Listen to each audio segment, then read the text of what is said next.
안녕하세요. 이상희 교수입니다. 오늘 방송 시작합니다. 오늘 방송 제목 이렇습니다. 부자에게 더 많은 세금을. 고품격 정책 시사방송 지금 바로 출발합니다. 2017년 기준으로 소득 상위 0.1%, 그러니까 최상위 계층이죠. 이분들의 소득 점유율이 급증했습니다. 그러니까 2017년을 기점으로 해서 그 5년 동안을 추적해보니까 이 최상위 계층의 소득 점유율이 급증하고 있었다, 이런 이야기입니다. 이분들은요 주로 근로소득보다는 불로소득이 많았습니다. 그러니까 사업소득이라든지 부동산 임대소득, 이자소득, 배당소득 이런 거죠. 이 분야에서 소득이 크게 늘어났던 겁니다. 세상이 이렇게 돌아가면 되겠나, 이런 생각이 듭니다. 참 걱정이 아닐 수가 없는데요. 근로보다는 비근로 소득이 이렇게 늘어나는 것, 이게 좋은 일은 결코 저는 아니라는 생각이 듭니다. 어떤 특단의 대책이 수립될 필요가 있을 것 같습니다. 그래서 오늘 방송 제목 제가 좀 선정적으로 잡아봤습니다. 어떻습니까? 선정적입니까? 부자에게 더 많은 세금을. 네, 그렇습니다. 지금 바로 출발합니다. 오늘도 저와 함께 해주실 분 여러분 아시죠? 네, 마차입니다. 인사하십시오. 안녕하세요. 새가 날아든다 마차입니다.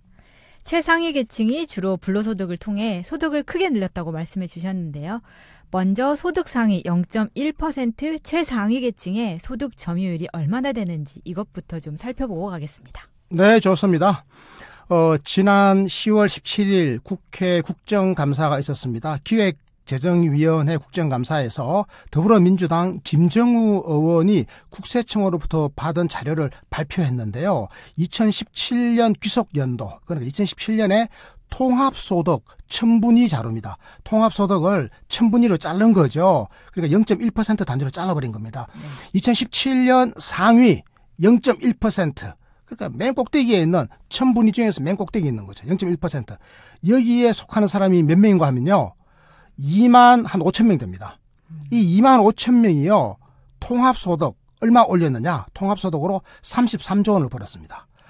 그런데 이것은요, 전체 통합소득 신고자, 그러니까 2250만 명입니다. 우리 국민 2250만 명, 우리 5천만 명 인구 중에 절반이죠. 이분들이 통합소득을 신고했는데 이 2250만 명이 올린 통합소득은 2017년 연간 772조 원이었는데 이 772조 원의 4.3%를 차지했습니다. 그러니까 0.1%에 속한 분들이 4.3%를 가져가신 겁니다. 엄청난 비중이죠.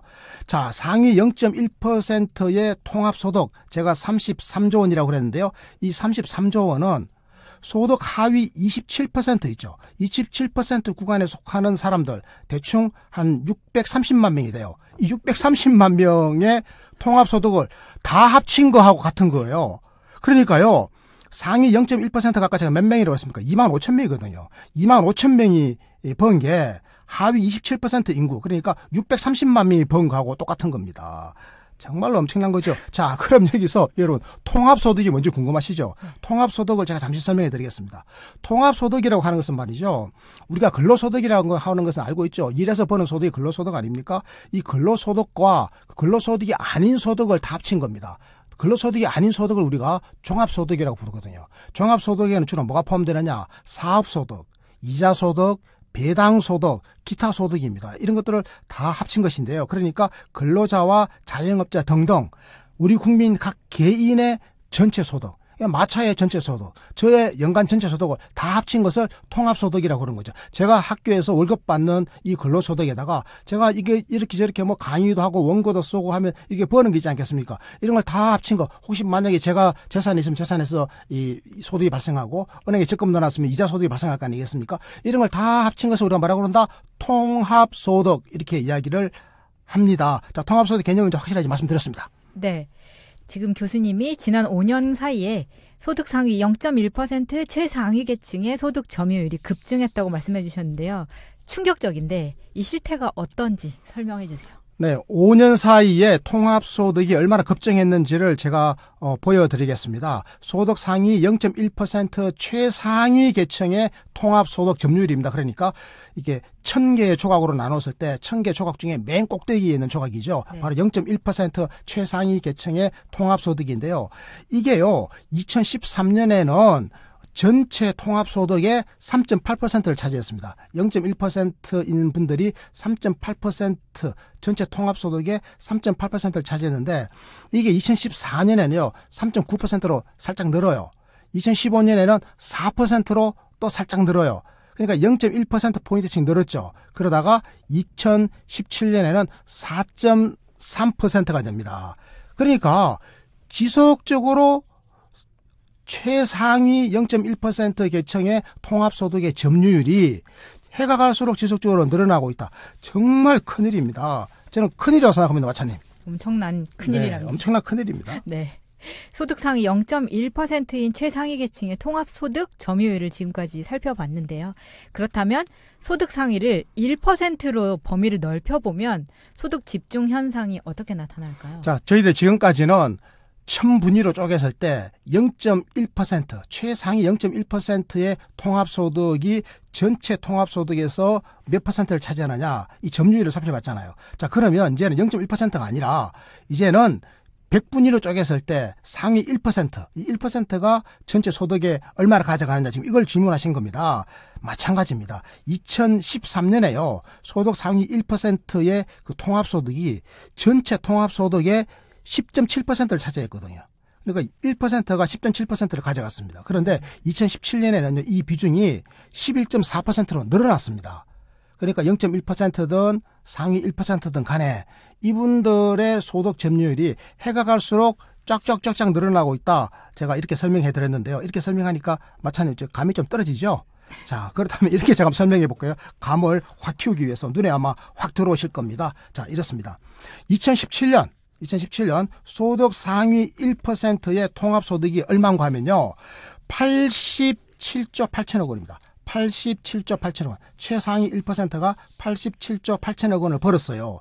이분들은요, 우리 국민, 소득이 있는 분들입니다. 소득이 있는 분들, 통합소득, 하위 43%의 통합소득.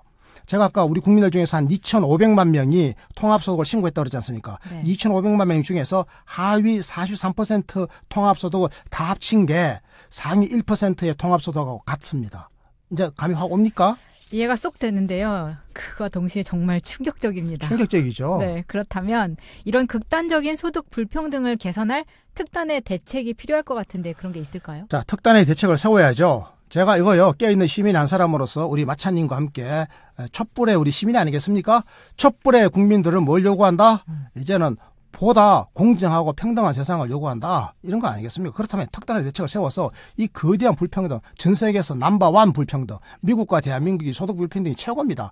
이제 이 불명예스러운 데서 벗어나야 되지 않겠습니까? 그래서 제가 좋은 칼럼 하나를 가져왔습니다. 마차님께서 소중하게 잘 읽어주시면 네. 우리 시청자, 우리 애청자 여러분들께 엄청난 도움이 될 것 같습니다. 네. 한겨레 신문 10월 22일자 세상 읽기인데요. 이강국 리스메이칸대 경제학부 교수의 칼럼입니다. 제목은 부자에게 세금을입니다. 미국에서 상위 0.1%대 거대 부자들의 자산이 전체 자산에서 차지하는 비중이 1970년대 약 7%에서 현재 20%까지 높아졌다. 이에 대해 민주당 대선 후보들이 놀랄만한 공약을 제시했다. 최근 민주당 경선에서 1위로 나선 워런은 5천만 달러 이상의 자산에 대해 2%, 10억 달러 이상에는 3%의 부유세를 매기자는 공약을 발표했다. 네, 미국에서 지금 이 자산의 양극화 때문에 엄청난 고통을 겪고 있거든요. 네. 실제로 1970년대에는 이게 0.1%의 최고 상층이 전체 자산에서 차지하는 비중이 7%였습니다. 0.1이 7%를 가져갔는데 현재는 0.1%가 20%를 가져가고 있으니 너무 심한 거 아니에요? 이게 나라가 아니라고 생각합니다. 이게 나라입니까? 아니, 어떻게 0.1%가 자산의 20%를 가져갑니까? 근데 더 충격적인 것은 1970년대까지만 하더라도 이게 뉴딜 시대였기 때문에 네. 이게 불평등을 많이 개선했거든요. 그래서 0.1%가 7%만 가져갔는데 그 사이에 뭐가 왔습니까? 신자유주의, 양극화. 그러다 보니까 돈이 돈을 벌고 그러니까 부익부, 빈익빈이 되는 바람에 결과적으로 부자들이 빨대를 꽂아가지고 싹싹 다 빨아챙긴 겁니다. 그러다 보니까 0.1%가 7% 차지하던 데서 지금은 20%까지 가져갔으니까 이건 정말 엄청난 지금 양극화입니다. 그래서 이번에 민주당의 지금 워런이라고, 이 워런이라는 분 아십니까? 여자입니다. 이분이 하버드 대학교 교수 출신인데요. 아주 입지전적인 인물입니다. 근데 이분이 나이가 올해 한 70세쯤 되셨는데 우리 매사추세츠주의 상원 의원인데 이번에 민주당 경선에 나왔는데 처음에는 3등 하다가 지금 1등으로 치고 올라가가지고 아주 압승을 하고 있습니다. 이분이 아마 민주당 대선 후보가 될 것 같고 트럼프를 물리치면 다음 대통령은 아마 미국 역사상 최초로 여성이 나온다. 이렇게 기대해도 좋습니다. 그런데 이분은요, 워런은요, 힐러리 클린턴하고는 좀 종이 다릅니다. 굉장히 훌륭하신 분입니다. 종이 다른가요? 종이 다른데 그 힐러리 클린턴은 종이 뉴욕 월가의 네트워크가 강했는데 이분은 진정한 의미의 진보주의자입니다. 어느 정도 진보주의자인가 하면요, 공약을 내걸었는데 5천만 달러 이상의 자산을 갖고 있죠. 네. 그럼 5천만 달러를 넘어가는 거 있지 않습니까? 6천만 달러가 있으면 1천만 달러가 5천만 달러 넘었잖아요. 그럼 이 부분에 대해서는 2%의 세금을 매기겠다는 거예요.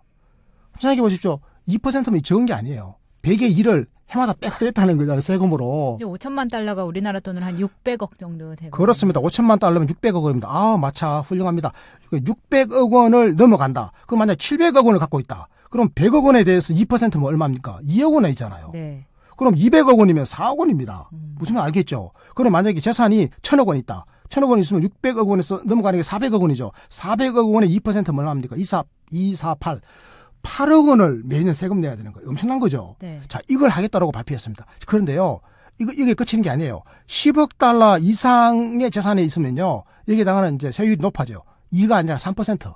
부유세를 매기는 거거든요.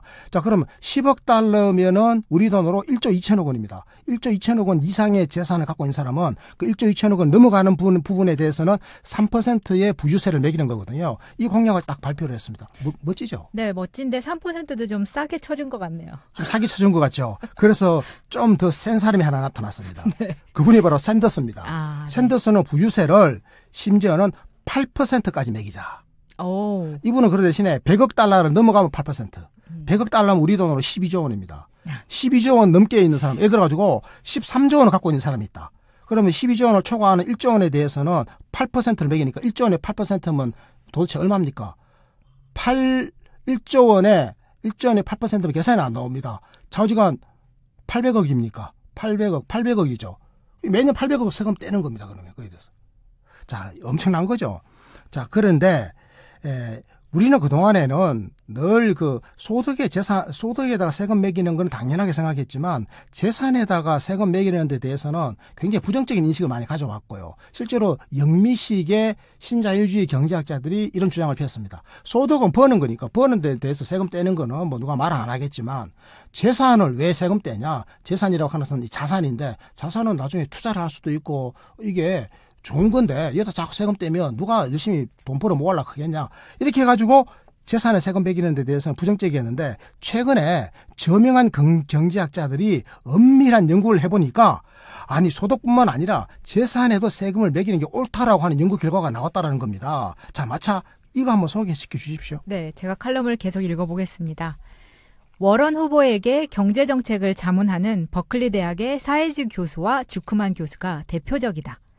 과세 자료를 이용하여 불평등을 추적해온 사회주 교수는 이미 유명한 논문에서 최고 소득 계층의 세수를 극대화하는 최적 소득 세율이 약 70%라고 발표한 바 있다. 그러니까 워런이라는 하나의 훌륭한 정치인이 계시니까 여기에 또 유능한 경제학자들이 자문을 하는 거예요. 네. 이 유능한 경제학자들이 하는 말이 자, 이제는 소득뿐만 아니라 재산에도 세금을 매기는 게 옳다. 그리고 소득에 세금을 매길 때 소득 세율을 최고 70%까지 매기도 된다. 야, 70%면 엄청난 거잖아요. 최고 소득 세율을 이렇게 발표를 했습니다. 극렬하게 반대하는 사람들. 극렬하게 반대를 해도 이게 미국 시민 다수의 지지를 받고 있다고 하는 거를 마찬가지로 금방 아실 수 있을 겁니다. 네. 실제로요, 이게 지지를 받고 있으니까 워런은 지금 대선 후보잖아요. 네. 워런뿐만 아니라 민주당에 지금 이제 젊은 좌파가 하나 있습니다. 아주 신선한 좌파예요. 이 사람 이름이요, 오카시오 코르테스입니다. 이 오카시오 코르테스, 뭐 코르테스 이름 붙었으니까 아마 스페인 계통의 아마 히스패닉 쪽 사람인 것 같습니다. 네. 히스패닉 사람 같은데 히스패닉 오카시오 코르테스 이 민주당 국회의원이에요. 미국에. 이분은요. 최근에 최고 소득 세율을 70%로 인상하자고 주장을 해가지고 아주 각광을 받고 있다고 합니다. 자, 그렇다면요. 과연 거대 부자들에게 이 소득세 말고 소득세를 높이는 데 대해서는 이제 다수의 미국인들이 동의하고 있는데 문제는 재산에다가 세금 매기는 거. 여기에 대해서는 그동안 미국인들이 대체적으로 좀 부정적이었거든요. 왜냐하면 미국 경제학자들이 부정적이었기 때문에 그렇죠. 그런데 이번에는 부자들의 재산에 세금 매기는 것에 대해서 이게 효과적이다, 이게 옳다, 정의롭다 이런 주장이 막 나와요. 자, 이 부분을 마차 좀 알아보겠습니다. 네, 제가 칼럼을 계속 읽어보겠습니다. 이들은 누진적 재산세 혹은 부유세가 평등과 효율을 모두 높일 수 있다고 주장한다. 미국은 자본이득에 대한 세율이 낮아서 전체 국민의 소득세 실효세율 평균이 28%인데 엄청난 부를 지닌 400대 부자의 실효세율은 23%다. 이들의 연구는 워런의 부유세가 세금의 누진성을 크게 높이고 세수도 약 2천억 달러나 올릴 수 있다고 보고한다. 이게 좀 엄청난 내용입니다. 존경하는 국민 여러분, 그리고 이상희 TV를 들어주시고 봐주시는 국민 여러분, 이게 정말 대단한 이야기입니다. 여러분 잘 한번 보십시오. 그러니까요, 우리가 그동안에 소득에 대해서는 누진적 소득세제를 적용하고 있고, 이건 전 세계적인 현상입니다. 우리나라도 물론 누진적 소득세제를 적용하고 있죠. 다만, 최고 소득세율이 다른 나라에 비해서 좀 낮습니다. 우리는 한 50%가 채 안 되지 않습니까? 그런데 다른 나라는 뭐 대체적으로 60%까지 가 있고, 지금 뭐 70%까지 올리자라고 하는 게 논의가 나오고 있지 않습니까? 그런데, 이거는 지금 자체하고요. 재산에 대해서 세금 매기는 데 대해서는 동서고금을 막론하고 굉장히 부정적이었는데요. 그런데 이번에 재산에 대해서 세금 매기는 게 옳다라고 하는 겁니다. 서민들의 재산에 대해서 뭐 재산세를 많이 매기자는 게 아니고요. 재산이 엄청 많은 자산가들에게 이 재산에 대해서 부유세를 매기자, 부자세를 매기자라고 하는 건데요. 그러니까 이 무슨 말인가 하면요. 재산이 엄청나게 많은 사람들에게는 누진적으로 세금을 매겨버리자. 우리 마차처럼 재산이 별로 없는 사람에게는 그냥 일정 세율의 최저 기준이 되는 재산세 세율을 우리가 적용하고 있지 않습니까? 이런 경우는 빼고요. 네. 뭐 재산이 뭐 한 100억 넘어간다라든지 이렇게 되면 그 넘어가는 그 금액의 크기에 대해서 누진적으로 이 재산 세율을 적용하는 게 바로 부유세인데요. 이거를 하는 것은요. 자, 당연하게 평등을 높입니다. 당연하죠. 부자들 거 걷어서 이 공평하게 국민 모두를 위해서 쓰면 이게 평등한 세상으로 가는 하나의 방법이죠. 그런데 더 중요한 게 있습니다. 바로 효율입니다. 이게요, 부자들이 엄청나게 돈을 더 많이 가지고 있고 자산을 많이 갖고 있는 것보다 이 돈이 세금을 통해서 돌아가는 것이 나라 전체적으로는 효율을 높이는 거란 말이에요. 이게 기존에 우리 관성하고는 완전히 다른 겁니다. 자, 그래서 이제는 워런이 자, 이 부유세가 세금의 누진성을 높인다. 왜냐하면 재산세에는 누진세제가 잘 적용이 안 되고 있고 우리나라 같은 경우에도 뭐 9억 원이 넘는 공시가격에 대해서는 지금 그 일부 재산세에 알파가 돼가지고 더 붙지 않습니까? 그 노무현 정부 때 했던 그 종합소득 그런 뭐라고 그러죠? 종부세. 네. 종부세가 적용되고 있는데 우리는 굉장히 약하거든요. 이런 정도의 종부세 말고 아예 부자들에게는 별도로 부유세를 매기자. 이런 이야기가 나오고 있는데 미국에서 이렇게 하는 것이 재산세의 누진성을 높이는 거, 전체적으로 세제의 누진성을 높이는 것이고 동시에 세수도 약 2천억 원이나 더 들어온대요. 미국에서 세수가 2천억 원 들어오면 이게 우리 돈으로 하면요 240조 원입니다. 우리나라 1년 그 예산하고 한번 비교해 보십시오. 240조 원이 얼마나 큰 돈인지요. 그렇죠. 우리 1년 예산에 뭐 3분의 2가 넘잖아요. 근데 미국같이 0.1%가 네. 그 5분의 1의 부를 가지고 있다고 하면 이 정도는 해야지 될 것 같아요. 그래서 심각한 상황이에요. 그래서 워런이 이런 주장을 하는데요. 계속 봅시다. 네. 칼럼을 계속 읽어보겠습니다. 다른 경제학 연구들도 재산에 대한 과세를 지지하고 있다. 보수적인 시각에서는 오늘의 소득이 내일의 자산이고 자본은 성장의 투입 요소이니 재산에 대한 세금을 반대한다. 그러나 미네소타 대학의 구베넨 교수 등의 최근 연구는 투자가 이질적이며 수익률이 서로 다른 경우 자본소득 대신 자산에 과세하는 것이 효율적인 투자를 촉진하여 생산성을 높일 수 있다고 주장한다. 자, 여러분 이게 굉장히 어려운 이야기 같은데요. 자세히 하나하나 뜯어보면 별로 어려울 것도 없습니다. 여러분 저하고 한번 뜯어보시죠. 자, 그러니까요. 최근에 경제학 연구들은요. 이 재산에 대해서 세금 매기는 것을 지지하고 있는 겁니다. 그러니까 불과 한 10년, 20년 전만 하더라도 특히 1980년대, 90년대는 신자유주의가 맹위를 떨칠 때였었기 때문에 소득에 대한 세금도 낮추자 그랬죠. 감세를 이야기했고요. 재산에 대해서 세금 매기는 데 대해서는 굉장히 부정적이었습니다. 그런데 이제는 재산에 대한 과세를 하고 재산에 대해서도 그것도 일정률이 아닌 정률이 아닌 누진율로 적용하는 누진적 재산세가 요즘은 학계의 지지를 받고 있다. 이런 이야기입니다. 보수적인 시각에서 보면 오늘 우리가 소득을 벌어놓으면 오늘 버는 소득을 저축하게 되면 이게 재산이 되지 않습니까? 네. 그리고 이 재산은 언젠가 투자를 할 거란 말이에요. 그렇죠. 모아놓은 재산은 투자가 되면 또 이렇게 돈이 돌지 않겠습니까? 이렇게 가지고 경제 성장에 도움이 된다는 이론이었는데 지금 돈 갖고 있는 사람 투자합니까? 안 합니까? 투자를 안 하죠. 그러니까 투자를 하게 되면 투자해서 돈이 돌면서 소득이 발생하게 되고 거기서 세금이 소득세제가 들어오지 않습니까? 그런데 그게 별로 작동을 잘 안 하기 때문에 또 어떤 것은 작동을 하는데 어떤 재산은 작동을 안 하고 가만 고여 있단 말이에요. 이런 경우에는 차라리 돈이 돌아가지고 소득을 발생시켰을 때 소득에서 세금을 걷는 것보다 이 모여있는 재산에 대해서 직접 세금을 누진적으로 매겨버리는 것이 훨씬 더 효율적인 투자도 촉진하는 게 된다. 이게 이해가 되죠? 네, 그러면 누진세를 내느니 투자를 하겠다. 이렇게 될 수도 있는 거죠. 그렇습니다. 투자를 하겠다. 이렇게 되는 거죠. 그러니까 효율적인 투자를 촉진한다. 이런 이야기가 나오는 겁니다. 자, 투자가 촉진되면 경제 성장을 하는 거죠. 생산성이 높아지고 경제가 성장한다. 이런 논리입니다. 자, 마차 계속 갑니다. 네. 정치적 지형도 급속히 변화하고 있다. 거대한 부가 정치 권력의 집중으로 이어져 민주주의를 위협하고 있다는 우려를 배경으로 60%가 넘는 미국 시민이 월원의 부유세를 지지하고 있다. 피케티 교수도 최근 출판된 자본과 이데올로기에서 누진적 재산세와 상속세 인상에 기초하여 25살이 되는 모든 성인에게 약 12만 유로의 기본 자본을 제공하고자 주장한다. 브라보! 아주 좋은, 오늘 이 최고입니다. 오늘 우리 이 이상희 텔레비전 시청하시는 여러분요. 오늘 정말 복 맞으신 겁니다. 오늘 아주 해피한 날입니다. 그렇죠? 우리는 희망을 발견했습니다. 어떻게 해요? 이렇게 합시다, 우리도. 그러니까요. 정치 지형이 바뀌고 있지 않습니까? 우리 대한민국도 마찬가지입니다. 미국처럼. 촛불로 인해가지고 정치 지형이 바뀌고 있습니다. 자, 그래서 앞으로 이렇게 갑시다. 자, 어떻게 하는가 하면요. 거대한 부를 가지고 있는 분들 있죠. 이분들에 대해서 더 많은 세금을 내게 합시다. 자, 그렇게 되는 데 대해서 미국에서는요.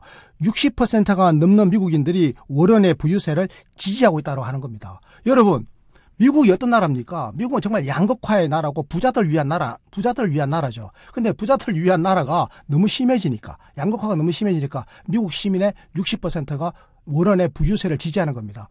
우리도 이거 할 수 있다라는 이야기예요. 우리도 할 수 있다. 이거 여러분 정말 희망이죠. 그런데 여기에다가 잘 보십시오. 피케티 교수의 이론이 월원의 이 누진적 재산세 과세하고 맥락을 같이 합니다. 자, 월원은 어떻게 하자는 겁니까? 재산에다가 누진적 과세를 매기고 상속세도 강화하자는 거거든요. 이 주장을 그대로 피케티 교수가 하고 있습니다. 피케티 교수가 누진적 재산세와 함께 재산을 또 자식에게 물려주는 게 상속 아닙니까? 네. 이 상속에 대해서도 상속세를 더 인상하자. 그런데 우리나라에서 한심한 인간들이 지금 상속세 깎자라고 이야기를 해요. 이게 지금 어디 나온 거 압니까? 민부론에 나왔습니다. 민부론에. 정말 저는 어이없는 거예요. 정말 시대에 역행하는 겁니다. 어쨌건요. 상속세 이거요. 인상해야 됩니다. 그래서 어떻게 하자고요?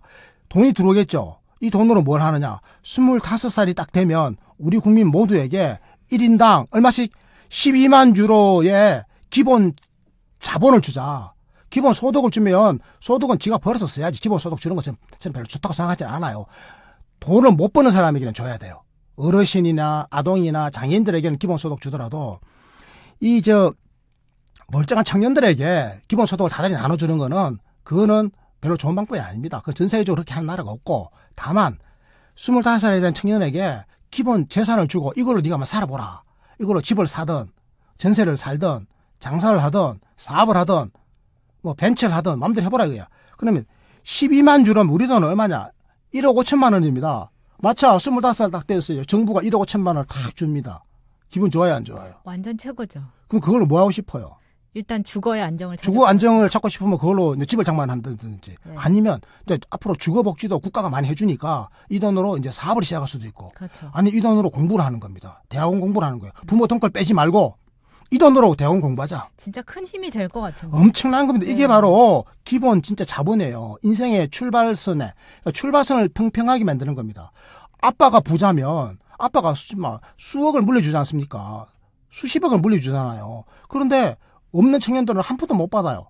이제는 공평하게 부잣집의 자산에 대해서 세금을 많이 매겨가지고 그 돈으로 모든 승인에게 1억 5천만 원씩 다 줘버리는 거거든요. 자, 우리는 뭐 1억 5천만 원이 너무 크면 1억씩만 줍시다. 자, 여러분 1억씩 주겠다라는 분들 정말 이런 정치인들이 나와야 됩니다. 이러려면 어떻게 해야 됩니까? 바로 부유세를 걷어야 됩니다. 누구에게? 고자산가에게. 그리고 상속세 더 많이 걷어야 됩니다. 이게 지금 미국의 워런 60% 넘는 국민의 지지를 받고 있는 워런의 부유세 그리고 피케티 교수의 이론인데 굉장한 설득력이 있고 논리가 탄탄하다 이 말씀을 드립니다. 자, 이게 왜 중요한지 제가 한마디만 드릴게요. 마차 혹시 토지개혁이라는 이야기 들어보셨죠? 네. 우리나라에서도 토지개혁을 했습니다. 그러니까 우리 6.25 전쟁 있죠. 6.25 전쟁 이후에 우리가 해방 이후에 6.25 전쟁을 전후로 해가지고 토지개혁을 했습니다. 토지개혁을 조봉암 선생이 농림부 장관으로 계시면서 이걸 이승만 정부 때 추진했어요. 토지개혁을 왜 했는가 하면요. 그 당시에는 토지가 지주에게 다 있고 소장농이나 마름들이 있고 뭐 이런 시대였지 않습니까? 그래서 토지의 거대한 토지 소유의 불평등을 해결해야 됐습니다. 이 토지 소유의 불평등을 해결하는 방법은 뭐냐? 정부가 토지를 다 걷어가지고 다시 분배해버리는 거예요. 이게 바로 자산의 재분배입니다. 이게 토지개혁이에요. 토지개혁을 할 때 이 정부가 그 땅을 많이 갖고 있는 지주들의 땅을 정부가 뺐지 않습니까? 뺐을 때 이게 무상으로 뺐을 수도 있고 북한은 무상으로 뺐었습니다. 그래서 똑같이 나눠져 버렸죠. 근데 우리 남한에서는 뭘 했냐? 돈 배상을 하면서 정부가 유상으로 땅을 걷어가지고 땅이 없는 농민들에게 일정 부분씩 나눠줬습니다. 그 돈으로 열심히 농사를 지어가지고 마차 부모님이 초등학교, 중학교를 졸업했던 겁니다. 그래서 마차 부모님이 또 열심히 배우고 공부해가지고 또 마차를 또 키우고 이렇게 해서 대한민국이 이렇게 발전할 수 있었거든요. 그러니까 자산의 거대한 불평등 그리고 자산의 비교적 평등한 세상 전자 후자 중에 어느 게 더 경제성장에 도움이 되겠습니까? 당연히 후자죠. 그렇습니다. 자, 이걸 제가 말씀을 드렸고요. 자, 계속 갑시다. 네. 이제 좌파가 아닌 주류 경제학의 연구나 국제기구도 번영을 위해 불평등을 해결해야 한다고 강조한다. 그러나 정치판에서 약자들의 목소리는 듣기 어렵고 기득권의 성은 공고하며 불평등에 대한 불만은 우파 포퓰리즘의 득세로 이어졌다. 불평등과 싸우는 새로운 수단으로 자산에 대한 과세가 정치적으로 얼마나 힘을 얻을지 지켜보아야 할 것이다. 지금요, 이 칼럼이 굉장히 중요한 지금 지점을 몇 가지 지적하고 있는데 첫 번째 지적은 뭔가면요. 이제는 이 불평등 문제를 해결하자라고 하는 것을 좌파만 이야기하는 게 아니라 좌우를 넘어서 이제는 국제기구가 한결같이 다 주장합니다. IMF나 그리고 월드뱅크나 OECD 이런 국제기구에서 한결같이 주장하는 거예요. 이제는 극단적인 불평등은 경제성장을 저해한다. 불평등을 좀 줄여라 이런 요구를 하고 있다는 말씀이고요. 자, 우리 대한민국은 지금 불평등이 엄청나게 심하지 않습니까? 불평등이 심한 많은 나라들에서 국민이 불만이 심해요. 그런데 이 국민들이요, 뭘 해버리는가 하면 우파 포퓰리즘이 득세하도록 해버린 겁니다. 정말 잘못된 길로 간 거죠. 지금 딱 자유한국당이 하고 있는 거죠. 지금 우리가 걱정인 게 제가 그렇습니다. 촛불혁명이 문재인 정부의 탄생으로 이어졌죠. 그런데 문재인 정부의 최대 과제는 뭡니까? 양극화와 불평등을 줄이는 거잖아요. 만약에 여기서 문재인 정부가 성과를 내지 못하게 되면 불만에 가득 찬 국민들이 우파 포퓰리즘을 불러들일 가능성이 있습니다. 그래서 이건 안 되지 않습니까? 그건 위선이거든요. 진짜가 아니잖아요. 그래서 진짜 정통한 노선으로 우리는 가기 위해서라도 촛불 정신을 제대로 우리가 구현해야 되겠다. 그래서 우리는 불평등과 제대로 싸워야 된다. 그 수단이 뭐라고요? 바로 정세입니다. 소득세에 대해서도 정세를 하지만 또 자산에 대해서도 우리는 과세를 강화해야 된다. 그러니까 종부세 있죠. 종합부동산세. 우리 이거 너무 약해요. 종부세 좀 더 강화해야 됩니다. 저는요. 문재인 정부가 좀 더 용기를 갖고 종부세를 강화해가지고 자산을 많이 가진 사람들에게 더 많은 세금을 걷어서 그 돈으로 우리 청년들에게 희망을 주고 저출산과 고령화 시대를 대비하는 종잣돈으로 좀 썼으면 좋겠습니다. 제 이 지금 열망을요, 대통령께서 꼭 좀 들어주셨으면 좋겠습니다. 제 불만이에요, 이건 사실은요. 자, 계속 갑시다. 네.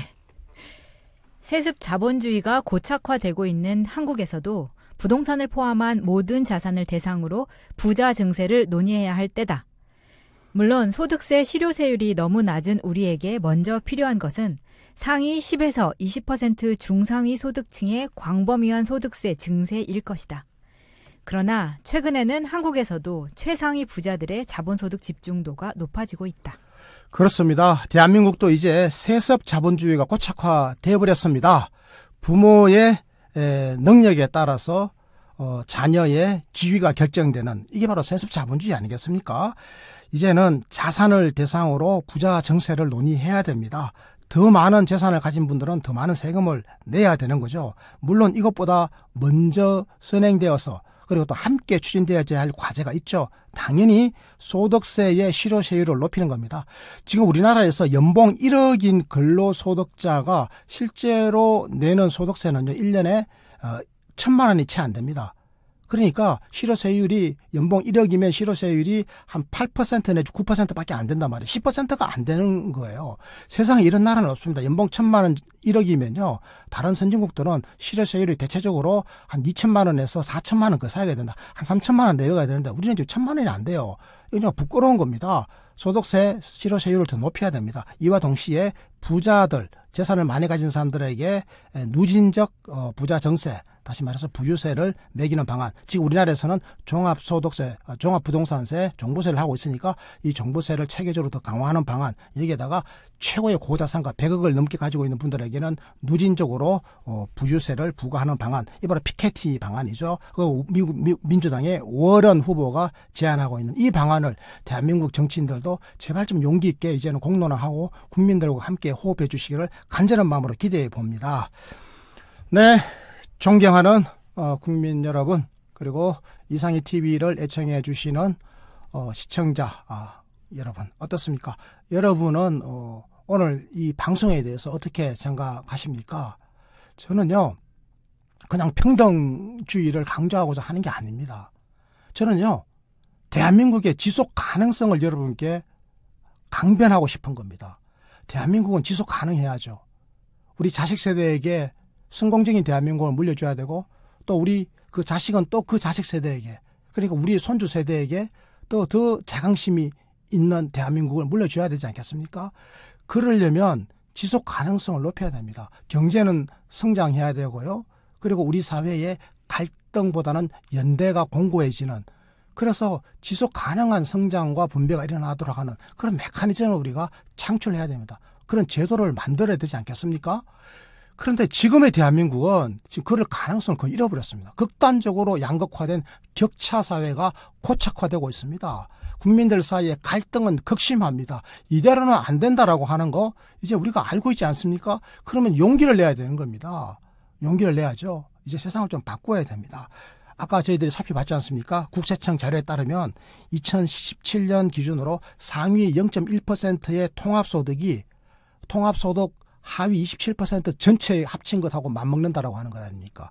이게 말이 되는 겁니까? 이게 말이 안 되는 겁니다. 해가 거듭될수록 최상위 계층의 소득 집중도가 더 강화되고 있다라고 하는 이 현실, 이게 우리가 눈을 감아버리면요, 이 나라는 희망이 없는 겁니다. 이제 깨어있는 시민들이 이제 이걸 바로잡아야 됩니다. 미국도 바로잡기 위해서 민주당 워런 대통령 후보가 앞장섰지 않습니까? 샌더스가 옆에서 박수를 치고 있지 않습니까? 경합하고 있죠. 우리 대한민국에서도 이런 정치인들이 서로 경합을 해야 된다고 저는 감히 여러분들께 호소하고 싶습니다. 지금이야말로 담대하게 우리가 불평등에 맞서서 싸워야 합니다. 이런 정치인들, 이런 시민운동가들, 그리고 이런 학자들이 깨어있는 시민들의 강력한 지지와 연대 속에 앞으로 대한민국의 미래를 제대로 열 수 있어야 하겠습니다. 이것이 바로 국민 행복의 역동적 복지효과의 길이라고 저는 감히 여러분들께 말씀드릴 수 있을 것 같습니다. 이것으로 오늘 방송은 마치겠습니다. 여러분, 지인들에게 구독하기, 청취와 시청 많이 권해주십시오. 저희는 늘 최선을 다하겠습니다. 고맙습니다. 감사합니다.